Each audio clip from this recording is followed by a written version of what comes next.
Let's draw a happy hummingbird. Letter H animal this week is hummingbird, my personal favorite. I'm so excited to teach you this. You're going to need a couple items before we start. A pencil, an eraser, and something for outlining. I'm using a black colored pencil for my work, and I just used colored pencils for coloring. I didn't use anything fancy, just Crayola colored pencils. That's what we have here at my house. You could also use crayons. That would work really well. But I just like to get colored pencils. I stick them in a jar or a mug. You can keep them in the box. If you have crayons around the house, those will work. Markers will work. Anything that you find that has beautiful, bright colors in it. So meet me back here once you have a piece of paper. I use the one that comes out of the printer, a pencil, an eraser, and something to color with. And then we'll get started. So for our hummingbird picture today, you'll notice that the hummingbird is a long piece of paper. We're going to be putting our paper horizontal because this picture is horizontal. I found this image just on the computer and I thought it was a beautiful picture. So we're going to be going with this bird, but that's actually a female Anna's hummingbird. We're going to be coloring our hummingbird as the male. The male has more colors. And Anna's hummingbird is one of the most common hummingbirds where I live in Southern California. We have a lot of those in our backyard. And so there are about 7 different hummingbird breeds that we have just here in California. But the Anna's hummingbird is the most popular. It has a lot of beautiful colors to it, and it's a larger of the other birds. It's a little bit larger than most of the other hummingbirds. All right, let's begin. First thing you're going to do is get your pencil. I'm using a marker, and we're going to find the center of our paper like we do every week. We're going to put our finger in the middle and make a little pencil dot, and that will remind us that that is our center. That way we work right in the middle and that we don't work our picture too far to the left or the right. Now, when I make that dot, I put my finger in the middle of my picture I'm copying from, and I notice that that center is right where his head is going to be.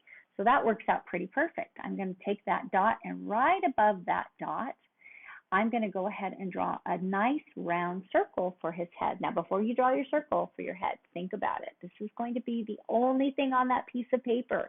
So you want to make sure you're working big. Just because a little bird is small, that doesn't mean you should be working small. You've got one big piece of paper.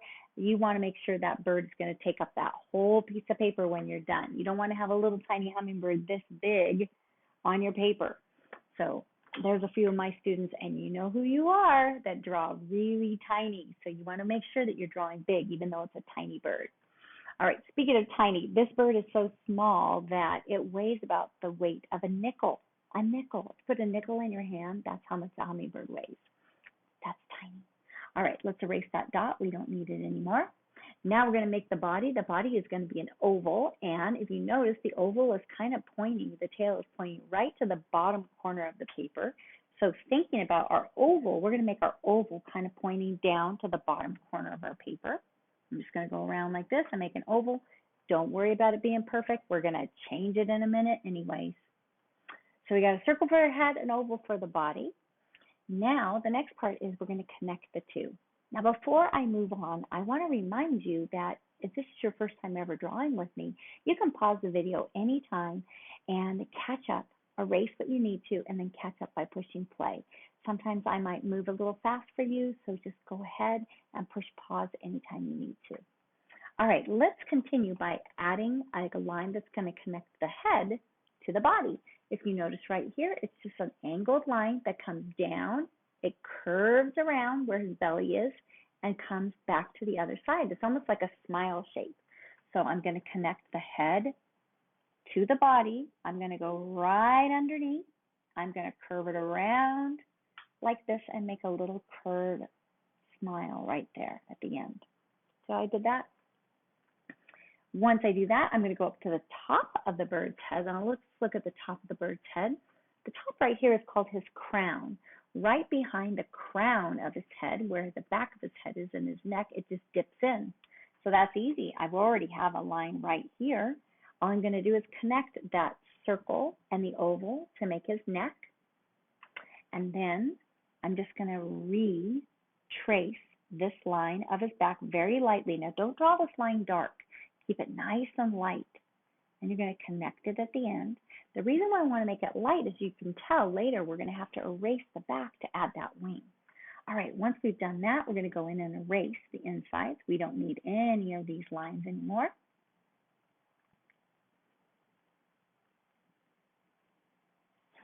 All right, time to work on the front of his face. Now, the front of his face kind of comes to a little bit of a point. Not talking about the beak, but just the front of his face kind of comes to a little bit more of a point. So what I'm going to do is pointing toward the corner of this paper, I'm just going to round out the front of his face. It's almost like I'm giving him a little nose. You see how I did that? I just kind of looped it around. And then I'm going to erase the inside. We don't need that anymore. And then we're going to get ready to draw his long beak. Now there is one type of hummingbird that has a really long beak. It's called a swordbill. And that hummingbird's beak is almost 4 inches long. Now he needs to have that long beak to be able to get his food, which is the nectar, and there is only one type of flower where he lives, and it's a very rare flower, and it's got a super long funneled trumpet, and so the only way he can get in there is his beak is adapted to grow really long so he can get his beak way up into that funnel of that flower.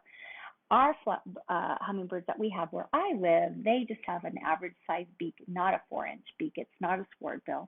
The kind of hummingbirds that I have are Anna's hummingbirds, and we also have another type of hummingbird called an Allen hummingbird. We have Rufous hummingbirds, which I'll teach you about in a minute. All right, so once I have extended the beak out and I brought it back, I didn't tell you to do that, but you want to bring it back. You want to make sure that beak is super skinny. Don't make it really fat.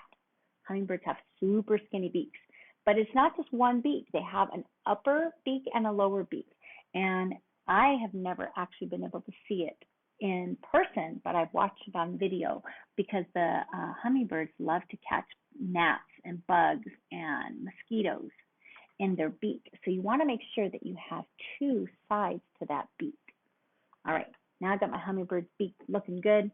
Next, we're going to move on to his beautiful eye, and his eye is placed right toward the front of his head, not back here, but toward the front in the center. And I want you to make that eye a little bit larger than you think it needs to be. And the reason I want you to make it a little bit larger than you think it needs to be is we're going to go in and add a highlight, which is a half circle up at the top. And we're going to add a little bit of a line in the front and a little tiny flip of a line at the back, kind of like an eyelash. And then I'm going to go in and very lightly color with my pencil. I'm using my marker, you're using your pencil. Add a little bit of shading to that eyeball.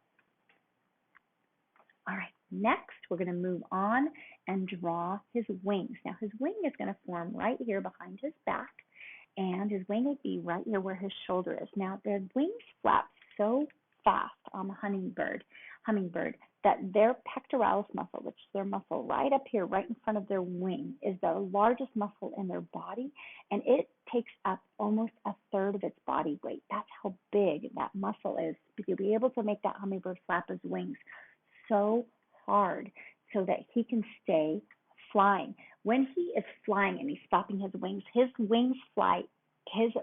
beat about 80 times in 1 second. So let me explain to you how fast that is. 1,001. Did you hear me say that? 1,001. A hummingbird's wing just flapped 80 times, and the time that I said 1,001. That's how fast they fly. Amazing. I told you I just love them.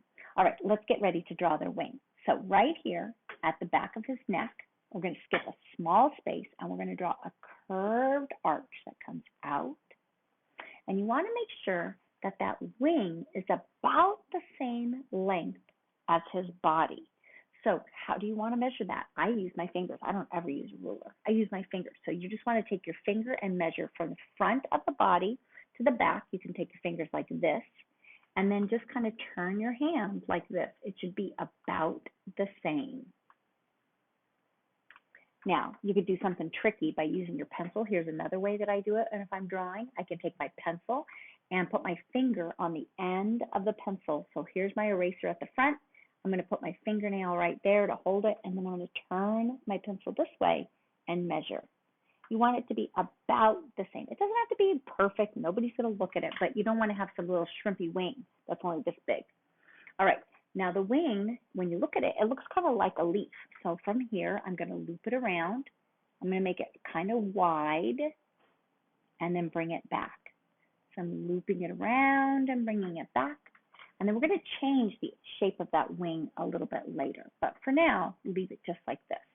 Once you do that, you want to make sure that you leave some space here. We don't want to bring the wing all the way back like this, because then it would look like his wing is glued on his body.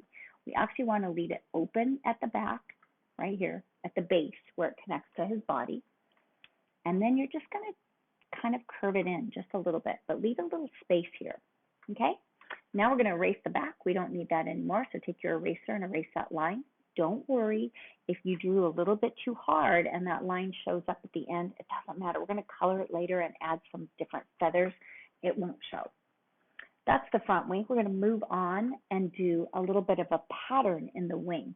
So there's two parts to the wing. There's a part of the wing that's this upper section of feathers, and they call it the upper covert or covert. I think they pronounce it covert. And so I'm just going to draw a little curve like this. Draw it really light. Now, once you draw that, then you're going to change that by making it look like feathers.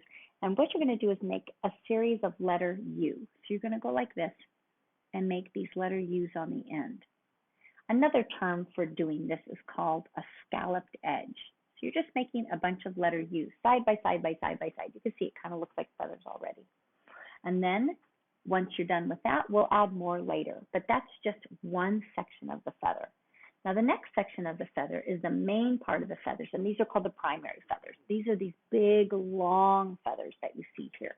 So what I'm going to do is add an additional line right next to the top of the wing, right next to it like this. So that will be kind of like the bony skeleton structure of the wing. And then I'm going to add another one right next to it. And then I'm going to skip a small space and add another one. And a small space and add another one. And you see what I'm doing? I'm just going to draw this little pattern all the way down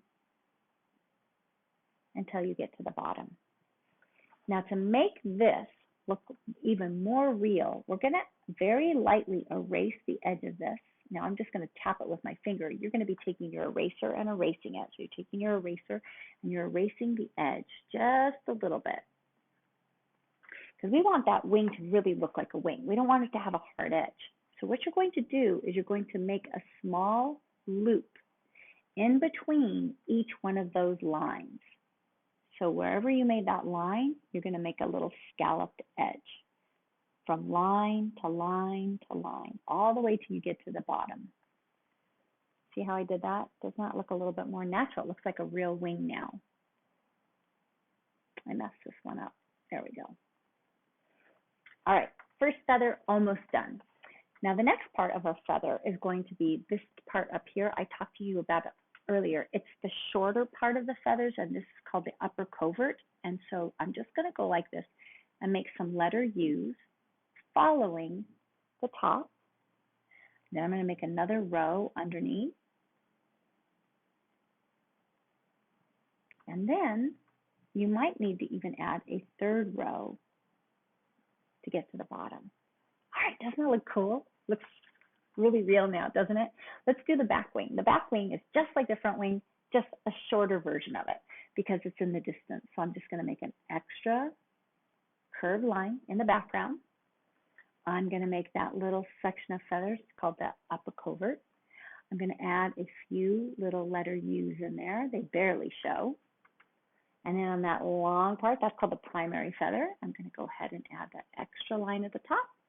And that's all I have room for. You might have more room. You can add more if you need to. All right, so we got the wing done. We're going to move back here to the bottom part and add his tail feathers. So for the tail feather, if you'll notice, it's just going to kind of V back like this. So I'm going to go from here. I'm just going to extend it out a little bit. And you'll notice the hummingbird's tail feathers aren't as long as other birds' tail feathers. They're really not very long. He gets all of his momentum and all of his strength from that pectoralis muscle up here and from his wings. Now his tail feathers are shorter, but they're going to follow just like how we did the front feathers here. But first let's do his back.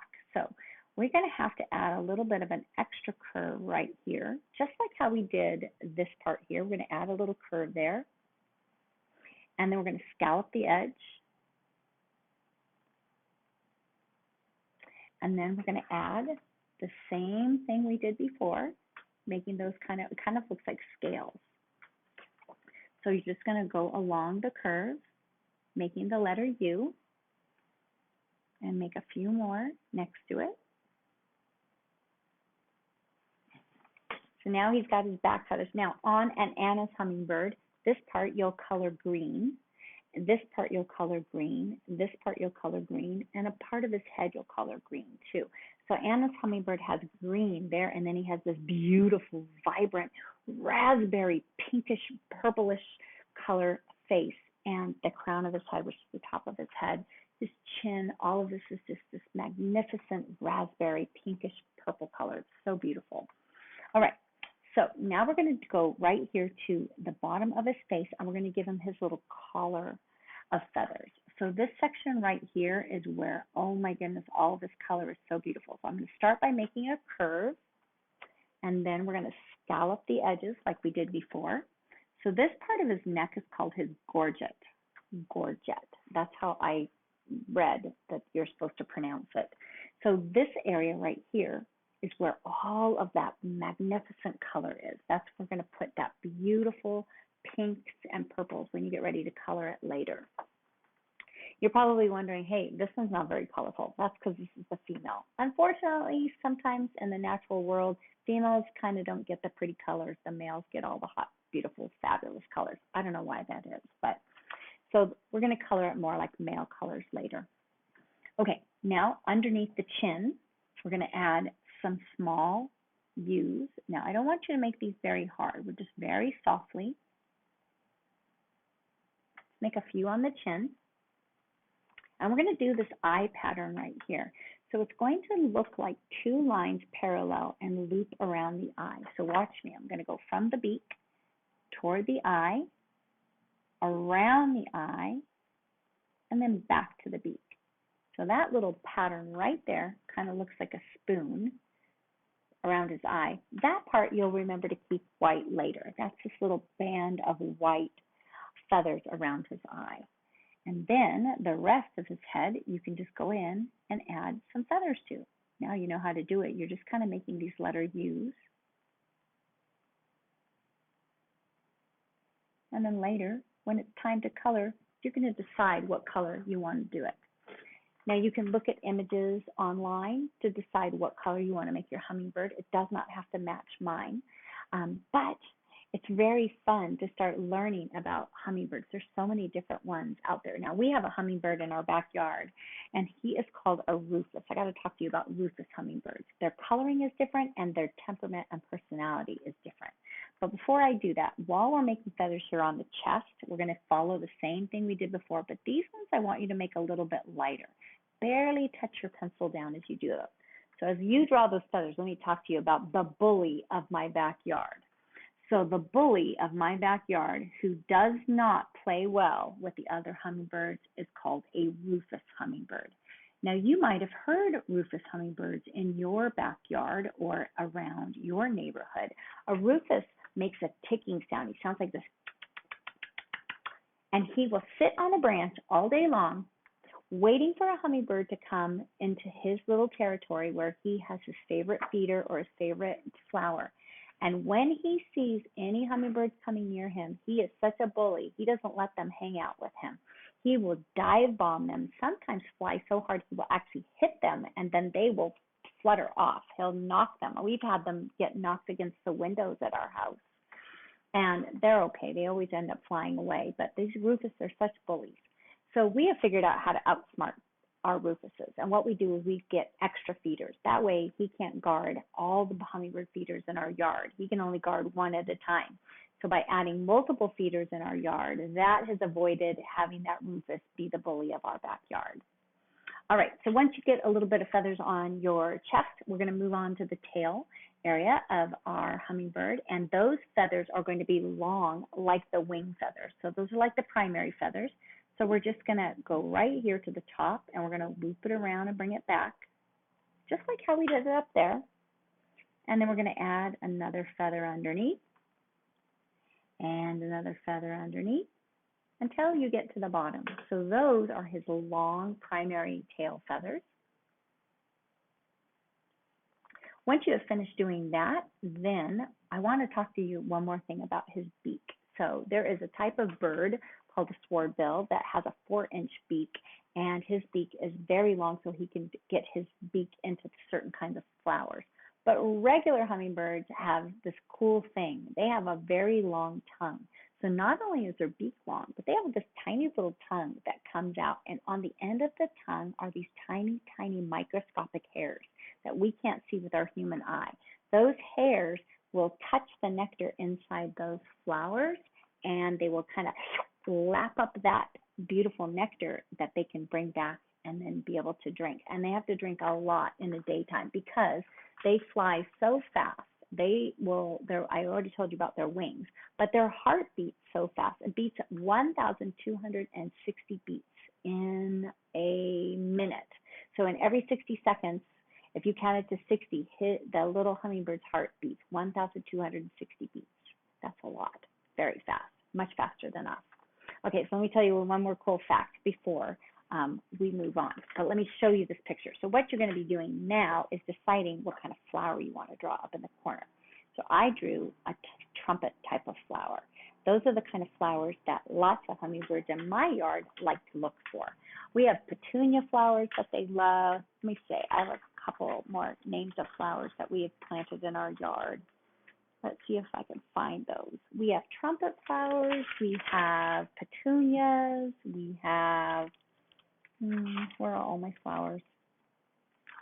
I thought I had them. Oh, zinnias, lobelias, cardinal flowers. We have a flower called salvia, foxgloves. All those flowers attract hummingbirds because sometimes people say, well, you shouldn't feed hummingbirds. They need to have natural resources, and I agree with that. But I have feeders, and I have them tucked into all of our beautiful flowers in our garden. So that's why we get so many hummingbirds. All right. Another cool fact about hummingbirds have a really good memory, and they will remember where you left that hummingbird feeder. So let's say you put a hummingbird feeder out today, and then you get bored of feeding hummingbirds in a month, and you stop feeding them. That hummingbird will fly away and migrate to go to a warm climate in Mexico, and then come on back, and guess what? He's going to fly right back to that same spot 1 year later looking for that feeder that you forgot to put out. So if you decide to feed hummingbirds, it's really important that you keep feeding them because they will keep coming back looking for that feeder. Now, if you forget, it's okay. They've got flowers that they could eat. But I just thought that was a really cool fact. All right, moving on to the flowers. What kind of flowers are we going to draw? You can draw any kind of flower. They really love anything that has reds or oranges in it. So to draw a trumpet flower, all I do is I start from the corner here, and I'm going to draw a little line coming down from the corner. And then I'm going to turn this line into a funnel shape. So you can see I make kind of like a Y. See how I did that? And then I'm just going to feather the edge, that scalloped edge that we talked about earlier. See how you just kind of went whoop, whoop, whoop, whoop, like the letter U. Then I'm going to tuck one side going this direction. And then I'm going to go right here to the middle and tuck another side going the other direction. And then right in the center, I'm going to add a little line with a tiny little circle on the end for the inside. So there's my first one. Now I'm going to do another one. So I'm going to bring a line coming down and another line going the other direction to make that letter V or upside down Y. Now you want to make it a different length than the first one. So maybe I'll make this one a little longer. All right, and then I'm going to scallop the edge, which just means those letter U's. Once I do that, I'm going to bring a line that curves from the middle to one direction and a line that comes from there back the other direction. And then two little lines inside with little tiny ends with circles on the end. Then, to make these look even more natural, you want to draw two little wrinkles right up here in that part of the petal. And that's going to give it a little bit more realism, especially when you color that later. Can you see? Let me see if I put that up a little closer. You can see those little wrinkles right there. Now, once you've drawn a few flowers, then you can also add some leaves just to add a little color. So you could add just kind of a soft leaf in the background, a little pointed leaf, or a rounded curved leaf. And then I'm just going to add a few vein lines going down from the middle. So I draw a line through the middle of the leaf, and then I draw some angled lines, kind of like you're pointing arrows to the end. So a straight line down the middle of your leaf. And then if you think about making arrows, up, down, up, down, up, down, up, down, that will form your leaf. All right, guess what? Our hummingbird is almost done. If you would like to add some feet to the bottom of your hummingbird, now our poor little hummingbirds, I don't know whether you know this or not, but you'll really never ever see a hummingbird sitting on the ground because they're not able to hop and they're not able to run and they can't walk. They just hover and fly, but boy, are they amazing flyers. They can fly forward, backwards, straight up, down, and even upside down. One more cool thing about a hummingbird. Let me show you how to draw the feet first. I'm going to tell you one more cool fact about a hummingbird. So right here, for the feet, all you have to do is draw a very tiny little letter C for his toe. Right next to that, draw one more letter C, and then one more letter C. That's all you have to draw for one foot. Now, if you want to draw the other foot, you can do the same thing, or you can just leave it like that underneath, and everyone will know that that's his feet. So let me tell you this one more cool fact. So a male hummingbird trying to show off for a female. Now the male is the one with all the color, right? So a male hummingbird, when he's trying to show off for a female, what he does is he flies straight up 100 feet up into the air, and then he turns around and he dive bombs as fast as he can, and he can fly up to 60 miles per hour. To explain to you how fast that is how fast cars drive on the freeway. Well, people that are following the rules. 60 miles an hour. So picture a hummingbird flying right next to you on the freeway, but he's flying from 100 feet up in the air, straight down. And then right before he gets to the ground, he forms a U-turn and goes right back up into the air and then does it again. And this is how he shows off to the ladies. And the girl hummingbirds think he's pretty cool when he does that. I don't know. I just think these facts are so cool. I could tell you a bunch all day long. I just love hummingbirds. I hope you love hummingbirds. And if you don't, you got to start feeding them. So before we go, let me tell you my secret trick for making hummingbird food. I'm not very good at numbers. I'm terrible at math. If you know me, you know I'm really bad at remembering numbers. So this is my trick for remembering how much sugar and water to make for a hummingbird food. I remember my hand. Now the ratio of sugar to water is 4:1. Now, I knew I wasn't going to remember that, but I do remember my hand. So look, 1 part sugar to 4 parts water, 1 to 4. So that's easy. Your hand is always with you. So 1 cup sugar to 1, 2, 3, 4 cups water. See, that's how I remember. Anyway, I hope that little trick will help you out for you making your hummingbird solution. All I do is I get 1 cup of sugar, 4 cups of water. I mix it together. I boil it on the stove till it's all soft and melty, and then I let it cool. You don't ever want to put that hot liquid into a hummingbird feeder. It would hurt the birds. You're going to let it cool. Once it's cool, then you're going to pour it into your hummingbird feeder. Now, you might have seen hummingbird solution that they dye red at the store. You do not need to dye it red. Please don't dye it red. Those hummingbirds do not need the red hummingbird food. All you have to do is put that hummingbird solution, once it's cool, into your hummingbird feeders, and those hummingbirds will find it. They have a great memory too, so remember, they're going to remember where you put it. So you don't have to change it up.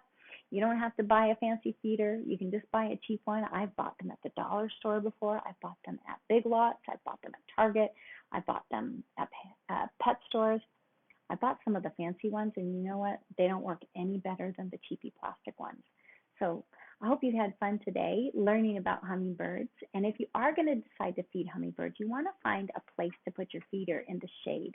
That's another trick that really helps. You want to keep those hummingbirds feeling safe, and you don't want it right underneath hot sun because it's going to make your hummingbird solution go kind of bad and it'll stink. It stinks like vinegar, and you'll know. You'll open it up and you'll go, ooh, that smells bad. Then you know your hummingbird solution has kind of taken a turn for the worse.